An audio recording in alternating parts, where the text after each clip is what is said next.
అందరికీ నమస్కారం. సంతోషం, చాలా ఆనందంగా ఉంది. అమ్మ సమ్మక్క సారక్కమ్మల్ని దర్శించుకోవటం.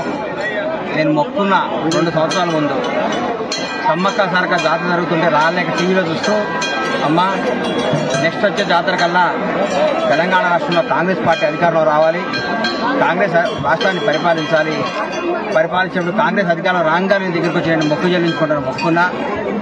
తెలంగాణ ప్రజలందరూ వాళ్ళు కోరుకున్న ప్రభుత్వం రావడం జరిగింది. కాంగ్రెస్ ప్రభుత్వం అధికారం రాగానే రావాలనుకున్నా ఈ 1 మంత్ లేట్ అయింది. అమ్మ వాళ్ళ క్షమాపణ కోరుకున్నా కూడా మళ్ళా రావాలి. తెలంగాణ ప్రజలందరికీ మంచి జరగాలి. సమ్మక్క సారలమ్మ దయ ప్రపంచవ్యాప్తంగా ఉన్న తెలుగు వారు అందరిపై ఉండాలని అమ్మవారిని కోరుకుంటూ, ఈ ప్రభుత్వంలో అందరికీ మంచి జరుగుతుంది, అన్ని మంచి కార్యక్రమాలు జరుగుతాయి. దిగ్విజయంగా ఈరోజుతో 30 రోజులు అయిపోయింది. రాబోయే 10 సంవత్సరాలు కాంగ్రెస్ ప్రభుత్వం తెలంగాణని భారతదేశంలోనే నంబర్ 1 స్థాయిగా నిలుస్తుంది. రేవంత్ రెడ్డి గారు చేస్తున్న కృషి, ఆయన పడుతున్న కష్టం, ఆయన చేస్తున్న అభివృద్ధి, 20 గంటల్లో ప్రతిరోజు 20 గంటలు అందుబాటులో ముఖ్యమంత్రి రావడం తెలంగాణ ప్రజల అదృష్టం.